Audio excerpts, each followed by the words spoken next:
안녕하세요. 함께행보한교회 정유한 목사입니다. 6월 3일 아침 기도회 시작하겠습니다. 사무엘상 17장 1절에서 23절의 말씀입니다. 블레 사람들이 또 전쟁을 일으키려고 군인을 모아 유다의 소고에 집결시키고 소고와 아세가 사이에 있는 에베스담밈에 진을 쳤다. 사울도 이스라엘 군인들을 집결시켜 엘라 평지에 진을 친 뒤에 블레셋 군인들과 맞서서 싸울 전열을 갖추었다. 그리하여 블레셋과 이스라엘이 골짜기를 사이에 두고 이쪽 저쪽 산 위에서 맞서서 버티고 있었다. 블레셋 진에서 가드 사람 골리앗이라는 장수가 싸움을 걸려고 나왔었다. 그는 키가 6규빗하고도 한 뼘이나 더디었다. 머리에는 노수로 만든 투구를 쓰고 몸에는 비닐 갑옷을 입었는데 그 갑옷의 무게는 돛 5,000세겔이나 되었다. 다리에는 노수로 만든 각반을 차고 어깨에는 노수로 만든 창을 메고 있었다. 그의 창자루는 배틀의 용머리만큼 굵었고 그 창날의 무게는 쇠 600세겔이나 되었다. 그의 앞에서는 방패를 든 사람이 걸어 나왔다. 골리앗이 나와서 이스라엘 전선을 마주보고 고함을 질렀다. 너희는 어쩌자고 나와서 전열을 갖추었느냐? 나는 블레셋 사람이고 너희는 사울의 종들이 아니냐? 너희는 내 앞에 나설 만한 사람을 하나 뽑아서 나에게 보내어라. 그가 나를 쳐 죽여 이기면 우리가 너희의 종이 되겠다. 그러나 내가 그를 쳐 죽여 이기면 너희가 우리의 종이 되어서 우리를 섬겨야 한다. 이 블레셋 사람이 다시 고함을 질렀다. 내가 오늘 이스라엘 군대를 이처럼 모욕하였으니 너희는 어서 나에게 한 사람을 내보내어 나하고 맞붙어 싸우게 하여라. 사울과 온 이스라엘은 그 블레셋 사람이 하는 말을 듣고 몹시 놀라서 떨기만 하였다. 다윗은 유다 땅 베들레헴에 있는 에브라 사람 이새의 아들이다. 이새에게는 모두 아들이 8명 있었는데 사울이 다스릴 무렵에 이새는 이미 나이가 매우 많은 노인이었다. 이새의 큰아들 셋은 사울을 따라 싸움터에 나가 있었다. 군대에 가 있는 그 세 아들의 이름은 맏아들이 엘리압이요 둘째가 아비나답이요 셋째가 삼마였다. 다윗은 8형제 가운데에서 막내였다. 위로 큰 형들 셋만 사울을 따라 싸움터에 나가 있었고 다윗은 사울이 있는 곳과 베들레헴 사이를 오가며 아버지의 양떼를 치고 있었다. 그 블레셋 사람은 아침 저녁으로 가까이 나와서 계속 싸움을 걸어왔고 그런 지가 벌써 40일이나 되었다. 이때 이새가 자기 아들 다윗에게 일렀다. 여기에 있는 볶은 곡식 한 네바와 빵 10덩어리를 너희 형들에게 가져다 주어라. 너는 그것을 가지고 빨리 진으로 가서 너희 형들에게 주어라. 그리고 이 치즈 10덩이는 부대장에게 갖다 드리고 너의 형들의 안부를 물은 뒤에 형들이 잘 있다는 증거물을 가지고 오너라. 그 무렵 사울은 다윗의 형들을 비롯하여 이스라엘 군인을 모두 거느리고 엘라 평지에서 블레셋 사람과 싸우고 있었다. 다음날 아침에 다윗은 일찍 일어나서 양떼를 다른 양치기에게 맡기고 아버지 이새가 시킨 대로 짐을 가지고 길을 떠났다. 그가 진영에 이르렀을 때에 군인들은 마침 전선으로 나아가면서 전투 개시의 함성을 올리고 이스라엘과 블레셋 군인이 전열을 지어 서로 맞서 있었다. 다윗은 가지고 온 짐을 군수품 담당자에게 맡기고 전선으로 달려가 자기의 형들에게 이르러 안부를 물었다. 다윗이 형들과 이야기하고 있는 동안에 마침 블레셋 사람 쪽에서 가드 사람 골리앗이라는 장수가 그 대열에서 나와서 전과 똑같은 말로 싸움을 걸어왔다. 다윗도 그 소리를 들었다. 아멘. 오늘 사무엘상 17장의 이야기는 이스라엘과 블레셋의 전쟁 이야기입니다. 이스라엘은 참 많은 전쟁을 치르는 약소 국가였습니다. 주변에 많은 나라들이 있었고 또한 그 나라들이 계속해서 이스라엘을 호시탐탐 노렸습니다. 하나님이 약속하신 땅이라는 곳이 참 그런 나라들이라는 것, 그 나라들에 둘러싸여 있는 지역이라는 것도 별로 우리가 좋은 땅이라고 생각할 만하지 않습니다. 그런데 또 우리가 생각해 보자면 우리가 어디에 있던들 우리는 계속해서 우리가 처한 상황에 위협받을 수밖에 없다라는 것이죠. 자연재해에서부터 주변에 있는 사람들 또는 내 안에 있는 문제들로부터 우리는 끊임없이 공격을 당할 수 있고 그 상황에 맞서서 싸워야 한다라는 것입니다. 그런 의미에서 이스라엘이 처한 지형적 위치는 하나님의 백성이 그 하나님의 백성으로서의 이 땅에서의 삶을 치열하게 싸움으로써 싸우며 살아나야 한다라는 것을 또한 어쩌면 보여주는 그런 위치지 않나라는 생각이 듭니다. 이집트에서 나와서 가나안 땅에 정착했고 그 땅에서 이제 왕정 국가로까지 나왔습니다. 그리고 그 과정에서 이스라엘 백성들은 참 많은 경험을 했고 배움이 있었지만 결국 그들은 왕을 원했고 그 왕이 지금 다스리고 있습니다. 그리고 사울 왕의 평가에 나왔던 것처럼 사울은 대부분의 전쟁에서 승리했습니다. 그렇다면은 충분히 강한 나라라고 생각이 들어지는데 그럼에도 불구하고 여전히 오늘 본문에서 나오는 것처럼 블레셋은 또 주변에 있는 나라들은 계속해서 이스라엘을 침략해오고 있었다라는 것이죠. 자, 그러한 전쟁 가운데 또 한 전쟁이 일어나는데 오늘 17장에서 나오는 이야기들은 우리가 익히 알고 있는 바로 골리앗이라는 사람이 나오는 전쟁입니다. 골리앗이라는 사람에 대해서 이 성경은 자세하게 그 외형을 소개하고 있습니다. 머리에서부터 발끝까지 어마무시한 어떤 장수로 표현하고 있습니다. 이것이 객관적으로 그렇든 또는 이것을 바라본 이스라엘 백성들의 이 감정적 그 표현으로 그러하든 골리앗이라는 장수는 위협적인 것은 사실입니다.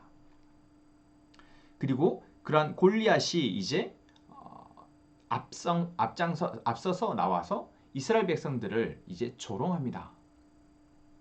나와 맞서 싸울 사람 나와라 라는 것이죠. 고대의 전투는 바로 이러한 전투가 많았습니다. 이런 방식이 서로 자기 부대에서 강한 사람들끼리 나와서 대적을 해서 그것을 통해서 서로의 실력을 또는 힘을 가늠해 보는 것이죠. 그래서 맞상대할 사람이 있고 그 상대의 이 전투에 따라서 이길 수만 있다면 상대방의 얘기 어떤 그 기운을 꺾을 수 있는 정말 좋은 전투 방식입니다. 그런데 안타깝게도 이스라엘에는 이 블레셋의 골리앗이라는 사람이 맞서서 골리앗에 맞서서 싸울 만큼의 이 힘이 있는 또는 자신이 있는 사람이 아무도 없었던 것 같습니다. 그래서인지 골리앗은 매일 나와서 이스라엘 백성들을 조롱합니다. 그때 조롱의 말이 무엇입니까? 나는 블레셋 사람이고 너희는 사울의 종들이 아니냐. 너희는 내 앞에 나설 만한 사람을 하나 뽑아서 나에게 보내라. 그가 나를 쳐 죽여 이기면 우리가 너희의 종이 되겠다. 그러나 내가 그를 쳐 죽여 이기면 너희가 우리의 종이 되어서 우리를 섬겨야 한다. 내가 오늘 이스라엘 군대를 이처럼 모욕하였으니 너희는 어서 나에게 한 사람을 내보내어 나하고 맞붙어 싸우게 하여라. 정말 자신에 찬 이야기입니다. 그리고 이 골리앗의 이야기 가운데 우리가 주목해야 될 표현은 바로 너희는 사울의 종들이 아니냐라는 표현입니다. 당시 고대의 이는 철저한 왕과 그 왕의 이 백성들의 인식에 있어서는 종이라고 표현할 수 있습니다. 그래서 이 이스라엘 백성들을 표현할 때 사울의 종이라고 표현하는 것은 그렇게 합당해 보여집니다. 그런데 사울의 종으로서 블레셋이 바라볼 때 이스라엘은 전혀 강하지 않다라는 것이죠. 위협적이지 않다라는 것입니다. 실제로 사울의 평가를 보자면 많은 전쟁에서 승리했음에도 불구하고 이스라엘은 강한 나라가 아닌 것입니다. 왜 그렇습니까? 이것이 의문이지 않습니까? 분명히 사울은 많은 전쟁에서 승리했다라고 성경은 이야기하는데 왜 블레셋은 왜 주변에 있는 나라들은 끊임없이 사울로 하여금 이스라엘을 침범해 오냐라는 것입니다. 그리고 오늘 골리앗의 표현을 보자라도 사울이라는 사람을 전혀 두려워하지 않습니다. 사울이 거느리는 군대를 골리앗은 두려워하지 않습니다. 여러분 그렇습니다. 우리가 사람이 많은 능력을 갖고 있고 권세를 가지고 있고 돈을 많이 갖고 있고 권력이 있다고 한다면 우리는 사실 그 사람에 대해서 두려워합니다. 그 사람이 갖고 있는 힘에 대해서 또는 그 사람이 할 수 있는 일들에 대해서 우리는 두려워서 위축됩니다. 그래서 많은 힘을 갖고 있는 사람에 비해 내가 그것이 적다면 위축될 수밖에 없습니다. 지금 이스라엘 백성들이 그렇습니다. 이 골리앗이라는 외형적으로 너무나 압도적인 힘을 갖고 있는 것으로 보이는 이 장수에게 맞서서 싸울 사람이 이스라엘엔 아무도 없다라는 것이죠. 심지어 그들의 왕인, 수많은 전쟁에서 승리한 사울마저도 그럴 수 없는 상황. 이것이 바로 이스라엘이 처한 상황이었습니다. 어쩌면 이것이 바로 하나님의 백성이기에 하나님이 계속해서 그들의 힘으로는 주변으로부터 절대적 위압 능력을 발휘할 만큼의 이 인식을 갖지 못하도록 하신 것이 아닌가라고도 생각이 되어집니다. 아무리 많은 전쟁에서 승리했어도 주변에 있는 나라들은 여전히 사울 왕의 군대 이스라엘을 두려워하지 않는 것이죠.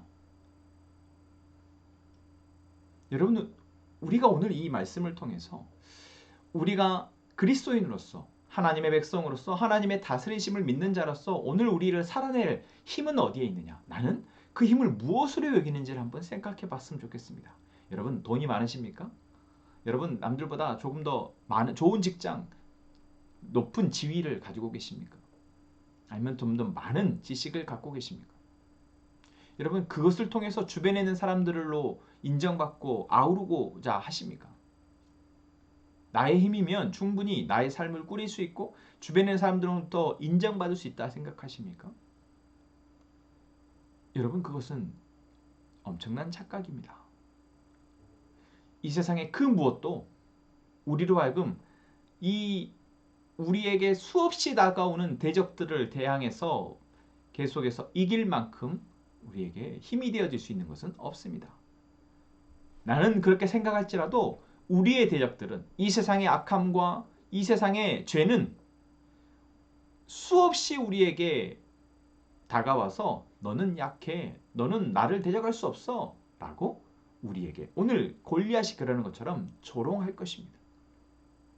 우리가 의지하고 있는 것이 돈이라면 돈으로 우리를 오히려 조롱할 것이고 우리가 의지하고 있는 것이 지식이라면 지위라면 명예라면 권력이라면 사람과의 관계라면 여러분 끊임없이 우리로 하여금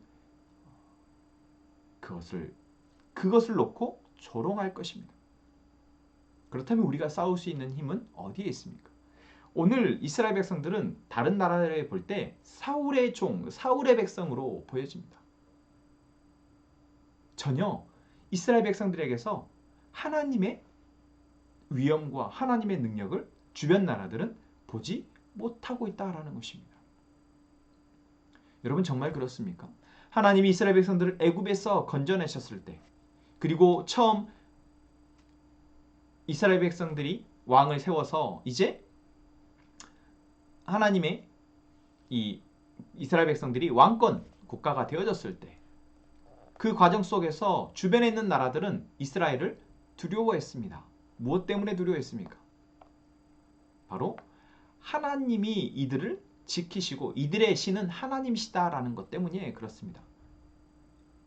그리고 그들이 사사시대에 하나님을 섬기기보다 자꾸만 자기들의 신, 그러니까 이방 나라들의 신들을 섬기고 할 때 그들은 이제 이스라엘 백성들을 우습게 여기는 것이죠. 자기들의 신들을 놔두고 우리의 신을 섬기는구나. 자기들의 신들을 놔두고 우리의 우상에게 제물을 바치는구나. 우리와 저들이 다를 바 없구나. 그래서 사사시대의 수많은 주변 나라들이 이스라엘 백성들을 우습게 보고 쳐들어와서 약탈을 해갔습니다. 엘리 제사장 시대에 블레셋이 쳐들어왔을 때 이스라엘 백성들이 언약궤를 가지고 나가자 블레셋이 어떻게 반응합니까? 그 애굽을 무너뜨렸던 그 여호와가 이제 우리들을 패하게 우리들도 하여금 전쟁에서 지도록 하겠구나 하며 그들이 두려워했습니다. 왜요? 하나님이라는 존재가 그들에게는 두려움의 대상이었기 때문에 그렇습니다. 여러분 이것이 바로 하나님의 백성 우리가 갖게 될 힘입니다. 우리가 아무리 많은 것을 쥐고 성취하고 노력해서 얻는다 할지라도 세상은 그보다 더 많은 것, 더 높은 것, 더 화려한 것들을 가지고 있기에 그것으로는 우리는 그들을 두렵게 할 수 없습니다. 우리는 그것으로 그들을 상대할 수 없다라는 것이죠. 오히려 비웃음을 살 뿐입니다. 너 많이 갖고 있니? 우리는 더 많아. 우리가 이렇게 많이 있는데 너는 그것으로 자랑하려 하는구나. 그러니 우습지. 바로 블레셋이 이스라엘 백성들을 우습게 봤던 것처럼 여러분 우리는 비웃음을 살 수밖에 없습니다. 하지만 우리가 온전히 하나님을 의지하고 우리가 하나님의 백성이며 하나님의 나라를 살아가는 사람임을 그들과 다르게 살아가는 사람임을 보여줄 때 그때 세상은 바로 우리를 통해서 우리 뒤에 계시는 하나님을 볼 것입니다.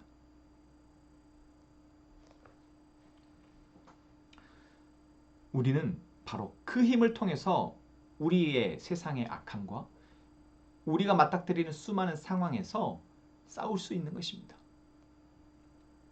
여러분 오늘 이 이스라엘 백성들의 이 무기력한 모습을 보며 혹시 나의 모습이 그러하고 있지 않는지 돌아보는, 그리고 이제는 내가 믿고 의지할 힘이 바로 나의 주, 나의 왕, 나의 하나님이심을 고백하며 이제 우리로 싸우자 말하는 골리앗을 향해, 우리의 상황 가운데 등장하는 그 골리앗을 향해 여러분 담대히 나아갈 수 있는 저희가 되기를 소망합니다. 기도하겠습니다. 하나님, 오늘도 우리에게 주의 말씀을 묵상하며 기도하게 하시니 감사합니다. 오늘 우리의 상황 속에 이 세상의 악함 가운데 우리가 두려워 떨지 않게 하시고 이 상황을 맞설 수 있는 담대함을 주옵소서. 우리가 우리의 것으로, 내가 취한 것으로, 내가 가지고 있는 것으로 자랑하다 결국 세상으로부터 비웃음 당하지 않게 하시고 우리를 살리고 우리를 인도하시는 하나님으로 담대하게 맞서 싸우게 하여 주옵소서. 하나님, 우리 함께 행복한 공동체에 속한 모든 가족들이 말씀으로 풍성한 삶을 누리게 하시고 더 나아가서 우리의 형제와 이웃과 이웃 주변까지도 아름답게 변화시킬 수 있는 힘을 주옵소서. 우리가 돕고 있는 꿈자랑 그룹홈의 5명의 아이들과 선생님들을 위해서 기도합니다. 하나님, 우리에게 베푸신 사랑이 그 아이들에게도 그 선생님들에게도 계속해서 흘러넘쳐서 이 험한 세상 가운데 정말 안전한 사랑, 평안을 누리게 하여 주옵소서. 우리 가족들이 이 시간 우리의 기도의 제목을 놓고 주님 앞에 입술을 열어 기도할 때 주님께서 들으시며 우리에게 하나님의 뜻을 알게 하시고 그 뜻을 이루어 주옵소서. 예수님의 이름으로 기도합니다. 아멘.